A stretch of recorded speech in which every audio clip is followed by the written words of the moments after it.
Hello and welcome to Think Share. My name's Zach, here to bring to have been thinking about, sharing about, talking about, listening to, reading about that doesn't belong in math class. Think Share. My name's Zach, here to bring to have been thinking about, sharing about, talking about.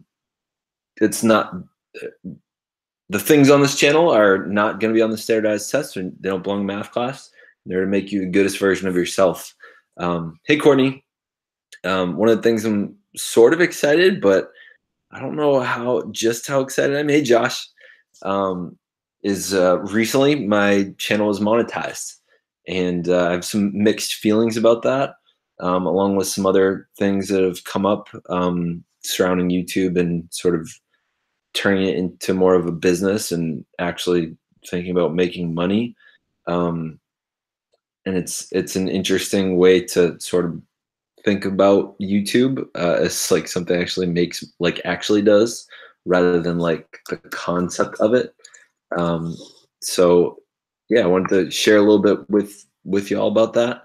And since I'm still in the 21 day challenge, I figured I would start off with the poem I wrote about it.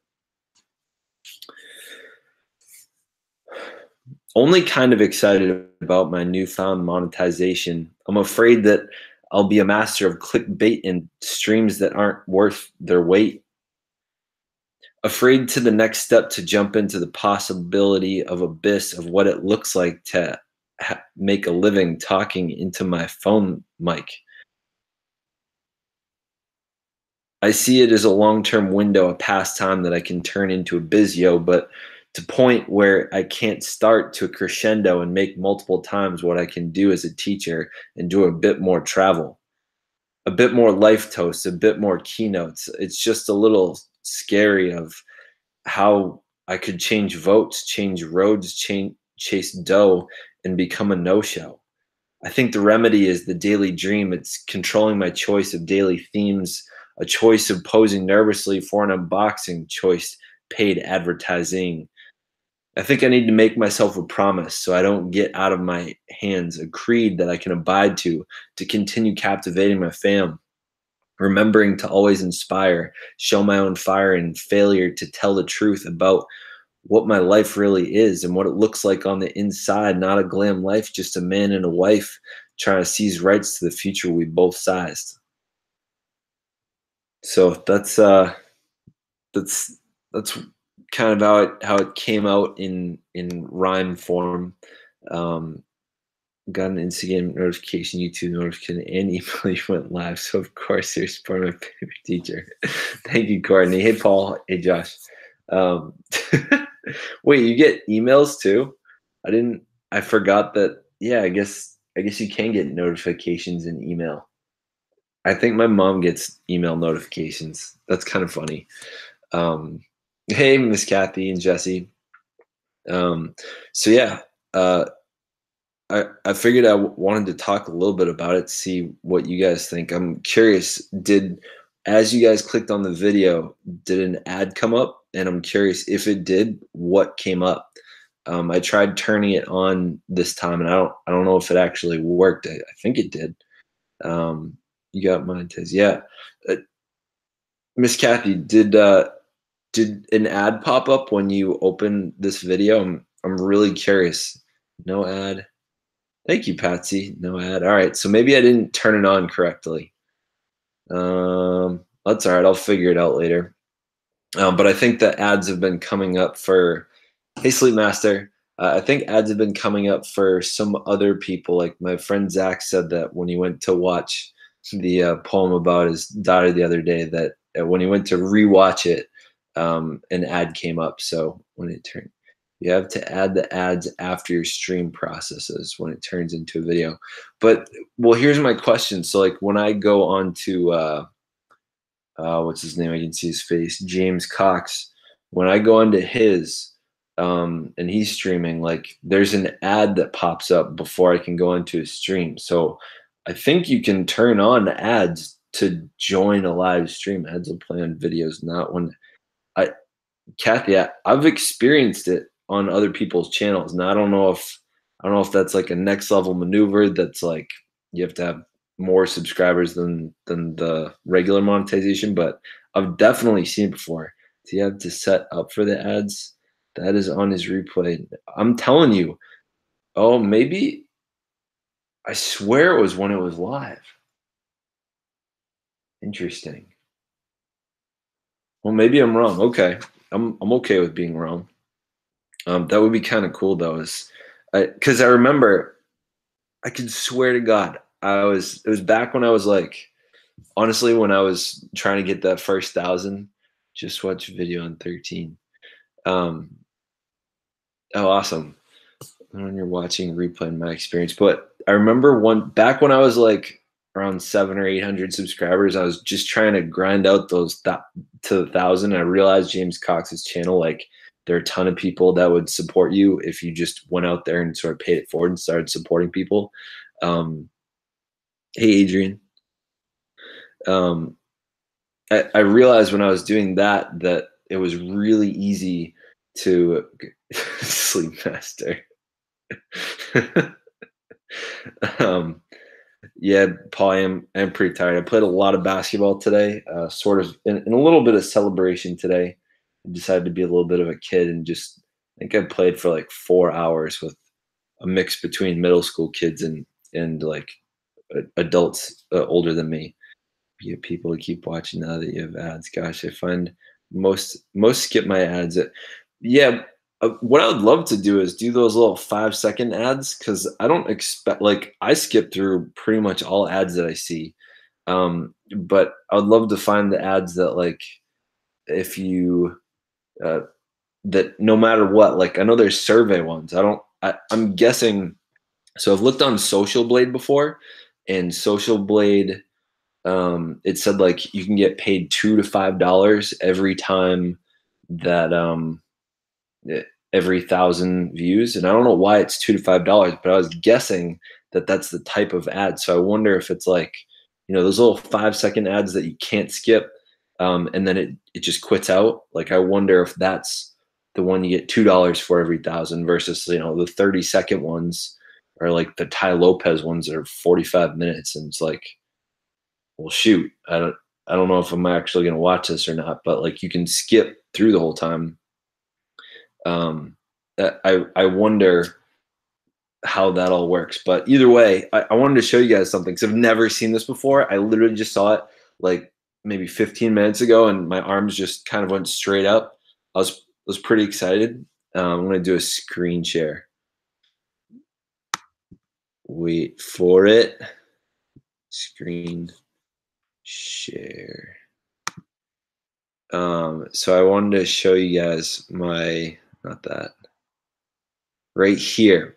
First time ever. So this is my creator studio, watch time, views, subscribers, and my first estimated revenue of 10 cents. That's never been there before. It's been zero for over a year. So I'm pretty excited about that. I think just seeing not zeros there, I mean, obviously 10 cents isn't a dime isn't much to get excited about, but that was a pretty cool moment seeing that not be all zeros. Hey, Ultralight Special. Hey, Jamie. So for people on Instagram, I know you might not be a part of the YouTube culture, but I'm just sharing a little bit about the fact that on YouTube, I've recently been allowed to monetize my videos, which means I can get ad revenue from ads that play on the videos on my YouTube channel, which is for a lot of YouTubers out there, it's kind of a big deal.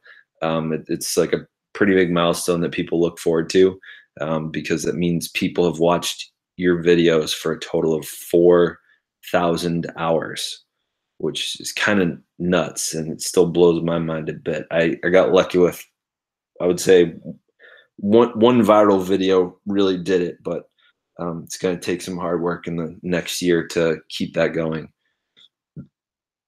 I love what you're doing. Your message. Thank you so much. I appreciate so much. Thank you, Michaela. Super excited to have been following and watching, cheering. Don't forget, dude, Kathy, you're coming with like. Courtney says, any new music videos coming out? So, no. I had been excited before to make music videos, and I think as I've seen that the amount of time that I've spent doing YouTube has not been wonderful for my relationship with Alyssa. I've cut back, so the sort of higher mental workload and time load activities like collaborating with others, doing really long 2 or 3 hour streams, we haven't seen much of those in the past couple weeks. So I haven't been doing that, but I've been part of the reason that I wanted to join the 21 day. So I challenged Gemma to do it first, and then said like I'm going to do it with you. The reason I did 21 days was because I wanted to just get in the practice of writing rhymes every day. Oh, we don't need to see this anymore. So the reason that I sort of joined into that 21 day challenge was when you hit 21 days, that's usually sort of a point where your brain starts doing things sort of automatically. So like it's been kind of fun is every once in a while my thoughts start rhyming. Like I'll think something and all of a sudden, ooh, I'll answer that one next, Paul. I'll start thinking about something like I decided to celebrate another little win today about Paul's question. And I just started thinking in rhymes. So the cool part about creating something on a daily basis for 21 days is it changes your brain a little bit. So the good news about all of this rhyming and sort of rapping and poetry I've been doing is I think it'll be easier and easier to write and create remixes to things. The whole videography of it has not changed, so that'll still be tough. None watching, don't forget to hit the thank you, Kathy. Did I accept the job yet? So Paul, really interested. So this is a good lesson, I feel like, for everyone. So as of 24 hours ago, or a little more than that, it was maybe like 7 o'clock yesterday. I had an offer from 2 schools, and they're pretty much the same. So I'm on step 4. Some schools accept my step 5. But what that means is on a salary scale in Massachusetts, depending on how many years of experience you have in Massachusetts, they will pay you appropriate to that. My year in New Hampshire, some districts don't recognize and some do. So I was getting paid pretty close to the same. It's actually public record, and I'll save some of you the time of looking it up. 4th year teacher in Massachusetts gets paid, depending on the place, on the district, somewhere between like probably mid to high 50,000 range, sometimes 60,000. Also depending if you have a master's. So yesterday I had 2 offers about the same amount, and I called up my professor. So Professor Brown is one of the professors that hope you don't have to do a drug test. Why? I don't do drugs, so I don't think it'll be an issue for me. I mean, I take Adderall for my ADHD, but that's it. And I have a prescription for it, so that wouldn't be a problem. So I had these 2 job offers, called my professor, because one of the things I really like about him is I think he shares a lot of my similar philosophies. There's a couple things that I find a little bit challenging about the academic climate today. I think a lot of people are very interested in content, and I'm not as interested in content as I think a lot of other teachers and parents and students are. I feel like a lot of them feel like that's the end all be all of their education, and I feel like it's not. So I was having a little bit of a challenge because both of the schools were, one was a bit more similar to where I'd come from, and the other one was a little less similar, a little bit more on the social emotional side of things, which is what I really care about. I want to see my students turn into adults and responsible human beings, not just mathematicians. And so, because I said you guys, I see what you're saying. So after as I was talking to my professor, like he just tells it how it is.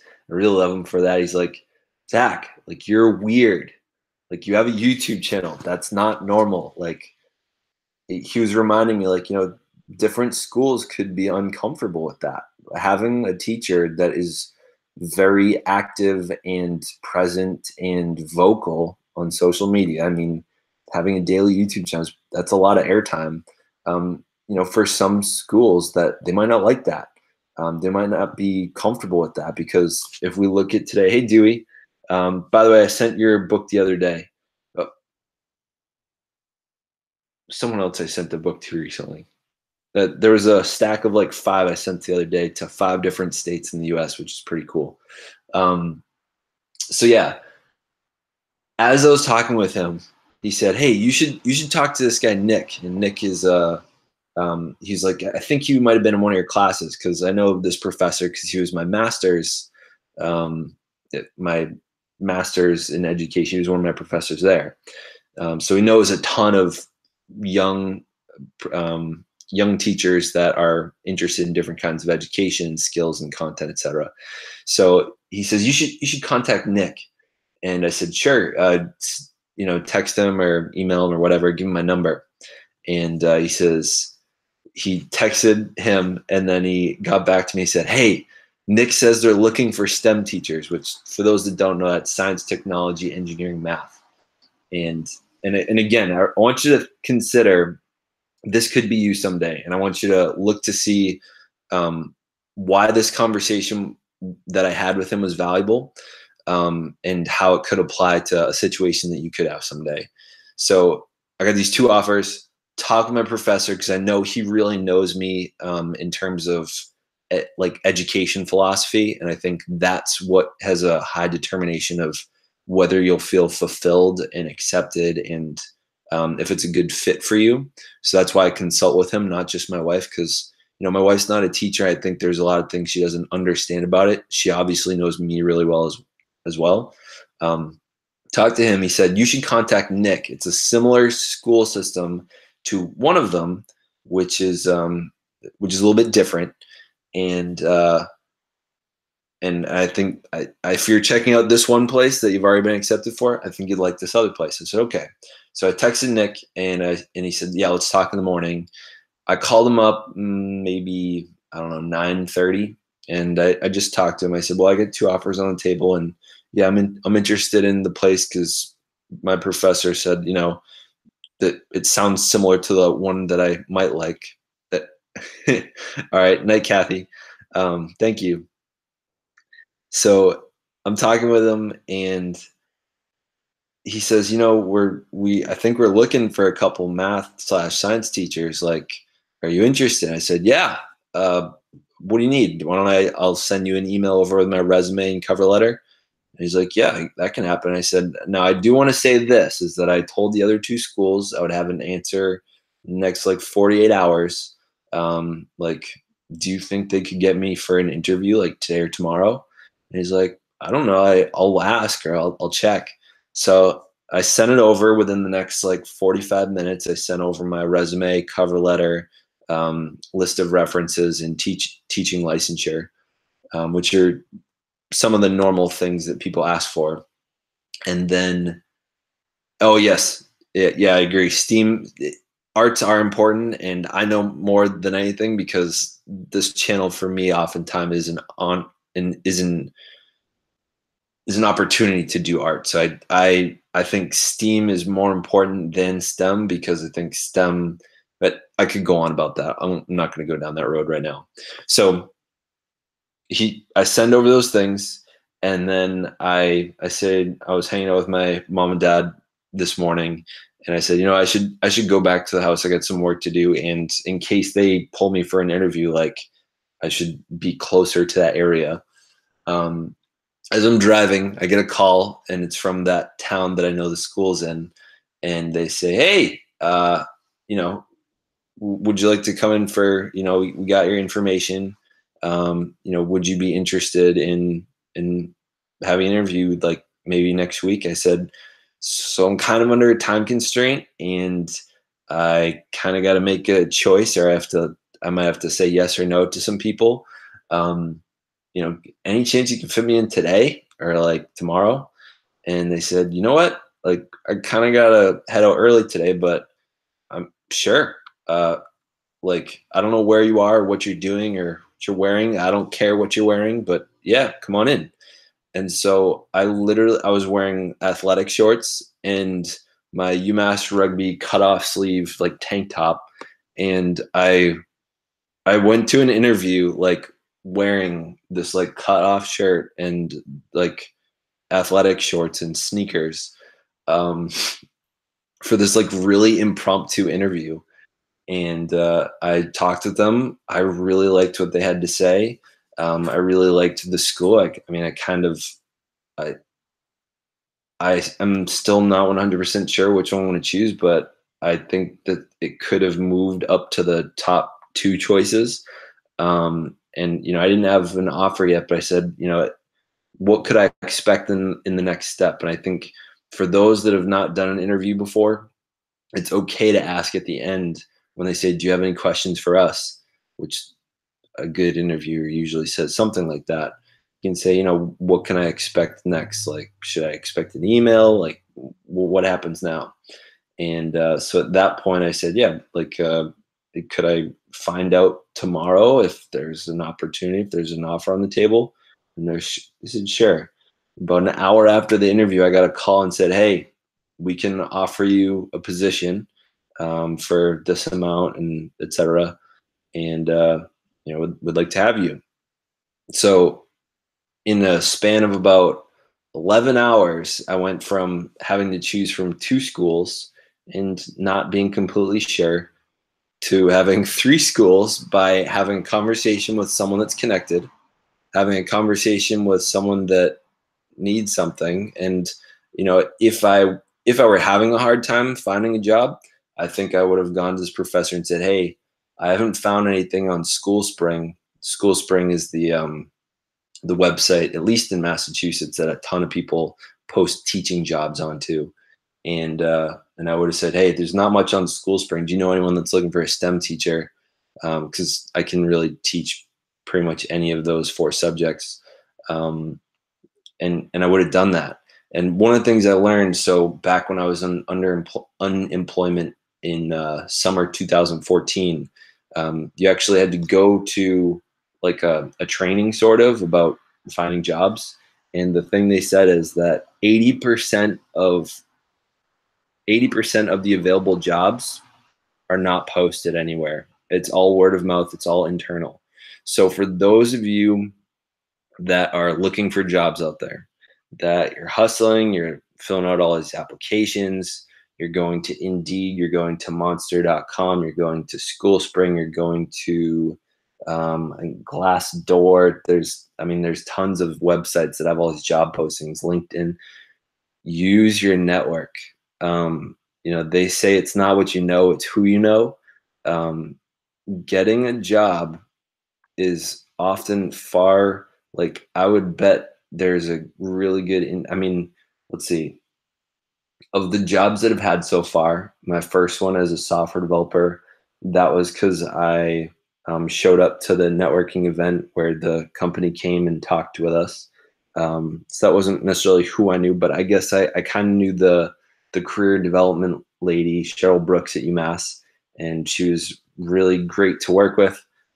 She helped a lot of us find our first position. So I mean, I knew her. Secondly, for my next teaching position, it was because I'd done a community service project with the school system. I knew a couple of the administrators there, and at some point I said, "Hey, do you have any openings?" And they were the ones. So sort of the first two are because of who I knew. Third one was sort of a normal application process. Next job, where I met Courtney, who's in the chat right now, that was because one of my really good friends said, "Hey, we're looking for a math teacher down here. Are you interested?" And I got an interview because of that. And then of the four places that I've had offers, so I've had an offer with a place in Boston, one in southeastern Massachusetts, one right in the town that I live in, and then another one up north a little bit. 2 of those 4 have been through. One was actually through my mom. She used to be a teacher. She's very familiar with school system. She actually still goes to the science department meetings, like parties that they have, even though she's been retired from them since 2009. It's like 9 years. And she said, "Hey, why don't you send a text over to one of the other people I knew through her and see if they're still looking." And they said, "Yeah, we haven't posted it anymore, but we're still looking for people." So that's how I got that interview. And then this other one through my professor. So more than half of my jobs I've gotten through knowing someone rather than applying somewhere. So for those looking for opportunities out there, whether it be YouTube, whether it be employment, whether, it doesn't matter what it is. That's what networking is. There's in the book Defining Decade, they talk about the strength of weak ties, which means, you don't have to be best friends with someone to be able to be invited to something or be connected with something. All they have to know is that this person's not my enemy and they might be worth sort of sending over to another school. So yeah, networking for the win. Always talking about hustling fun, I guess. Summer job right before school. Glad to hear it, Sleep Master. So I'll probably have a choice tomorrow with which school I go with. I got 3. 2 of them are alternative. The other one is a physics job.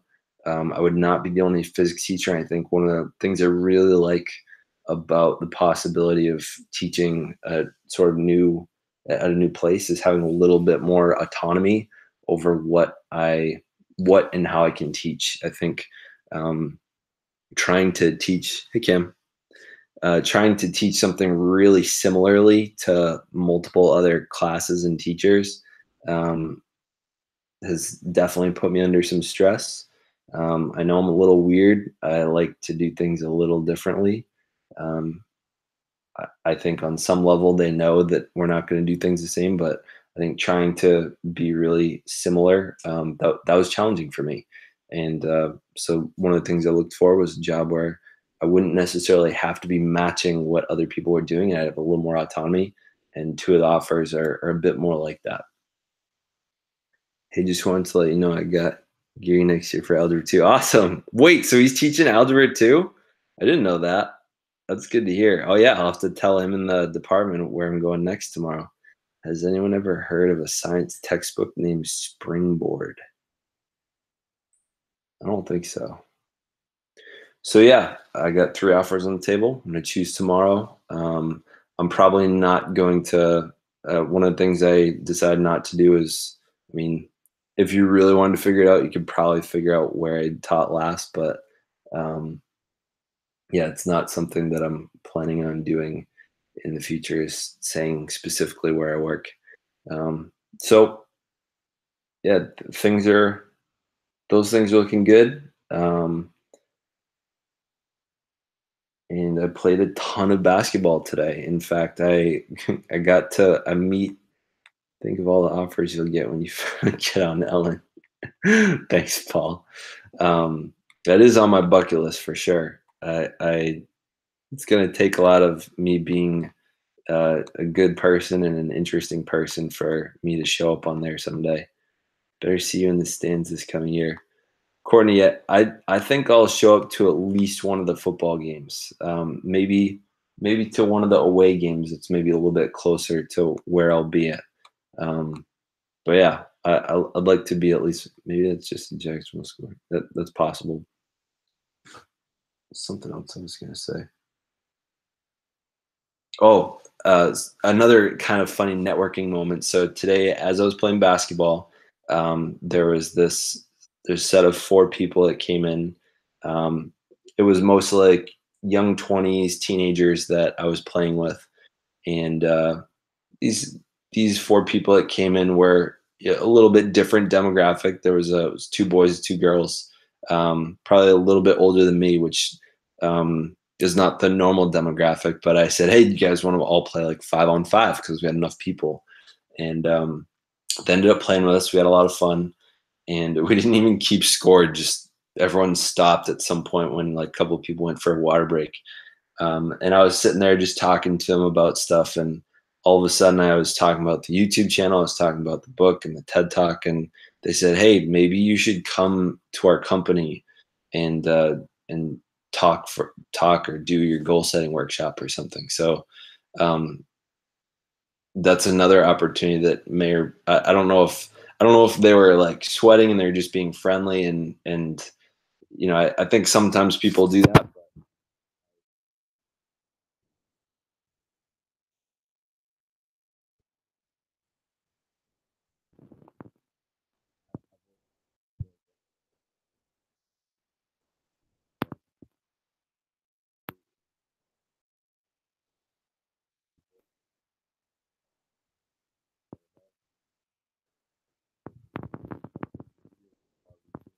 It's like that they really love and care about. Um, so yeah, that's that's something that I would like to do more of in the future, and that's something that may have opened up today by accident. Zach, my mic went out. Mm, that's weird. Muted mic went out. I really can still hear. Hey, on Instagram, I can't. I don't think anyone's watching, but if you are, can you tell me if you can still hear me? Um, so never mind. It just came back. Okay, never mind. But yeah, today felt like a good day. Although I just spent a lot of time playing basketball and not doing some of the things. Oh, thanks, guys. And not doing some of the things that I know would have been really good. Like I don't know, doing this video a little bit earlier in the day instead of at midnight. Um, but overall, pretty good. I celebrated with a little Burger King. Rodeo burgers are delicious and they're inexpensive. They're probably not good for you, but I had 4 of them. So that's a win. Is that a win? I don't know. Hey, one other thing I'll share. So I got this letter in the mail from my previous employer. So one of the things I feel like this is probably all over the country, but definitely Massachusetts, is they have to send you information about your insurance. Like if you lose employment with someone, um, they have to make sure that you receive documents about, hey, if you're unemployed, you can still get insured up to this date with us. And so one of the things that one of the things that they have to do is make sure we receive that information. And I was talking to my mother-in-law today. I was like, you know, I just hate the whole unemployment thing because I feel like it's just a horrible like thing for your psyche. It's like I signed up for unemployment, and the 3 weeks now that I've been working on getting a job, like I guess I could have been getting paid for that. And it's just like it feels like pity money, and I don't want it. And part of it is I don't want to put it on my taxes. Um, and I have enough self-efficacy that I feel like no, like I'm capable of getting a job. But so one of the things that I personally do as a teacher, which not all teachers do, but most can, um, is they can ask for 52 or 26 checks in a year. So we get paid for the 180 days that we're there, but also you can ask to be paid through the summer. So 26 or 52 weeks, 26 is half of 52. So like I get biweekly checks right now. So I ask for 26 so that it's even and I can have that same expected amount of money throughout the summer. And hey, hey Amanda. Um, so yeah, I chose to have checks like that, but I hate the whole thing about like unemployment, because I don't want money for like trying to get a job. Like I just want money for doing the job. And I feel like it is I felt mildly humiliated back in 2014 when I had to log in all the actions I was taking. I had to go in every day and say, hey, I contacted this place and I applied to this place and I contacted this person. Hey, you want to throw me some money because I've been trying to get a job. Now I know that this is really important for some other people, because there are plenty of industries out there that it's hard to have really valuable skills for. Now I've lucked out with an engineering degree and I have a master's in teaching. So right now math teachers are, I'm not going to say hard to come by, but like it seems like everyone and their brothers wants a math teacher for their school. So it's been pretty easy.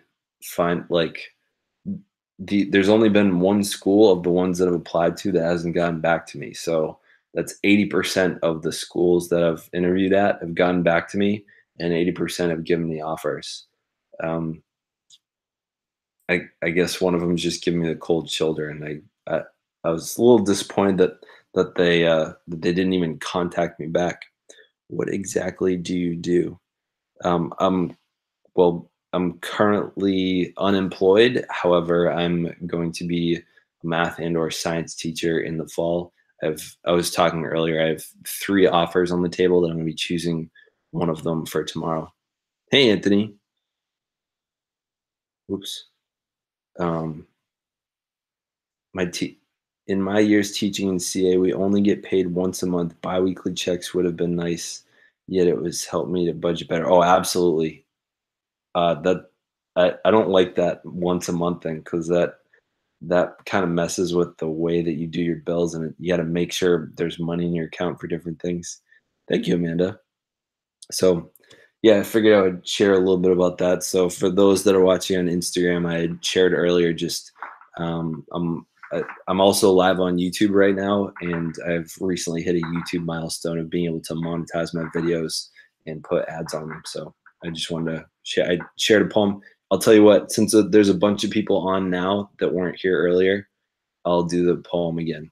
So I'm 15 days into the 21-day poetry challenge. So multiple people have said it sounds like a rap. And I'm not going to disagree with them on that. But I've been just rapping slash writing poems about random stuff past 2 weeks. So here's the one I wrote today about monetization. Only kind of excited about my newfound monetization. I'm afraid that I'll become a master of clickbait and streams that aren't worth their weight. Afraid to take the next step to jump into the possibility of abyss of what it looks like to make a living talking into my phone mic. It sees it I see it as a long-term window, a pastime that I can turn into a biz yo to point where I can't start to a crescendo and make multiple times what I can as a teacher and do a bit more travel, a bit more life toast, a bit more keynotes. It's just a little scary how I could change votes, I could change roads, I could chase dough and become a no-show. I think the remedy is in the daily dream. It's controlling my choice of daily themes, a choice of posing nervously for an unboxing, or choice of paid advertising. I think I need to make myself a promise so it doesn't get out of my hands, a creed that I can abide to continue captivating my fam, remembering to always inspire, showing my own fire and failure to tell the truth about what my life really is and what it looks like on the inside. Not a glam life, just a man, wife trying to seize rights to the future that we both sized. A light just went out. Oh, you like that word crescendo? Yeah, I like that one too. Felt so right. The word crescendo popped in my head. I was like, I gotta have it in here. Well, I was gonna end the stream here, so we don't need to turn the light back on. But thank you all for being here. It's been an honor. You can't see anything for the YouTube. Instagram, you can kind of see stuff. But thank you all for watching. Thank you for being with me. If you like this video, give it a like. If you weren't feeling it, give it a dislike. If you think there's someone that might enjoy listening to it, share it. Thank you for watching. Stay weird, humans. Yoink!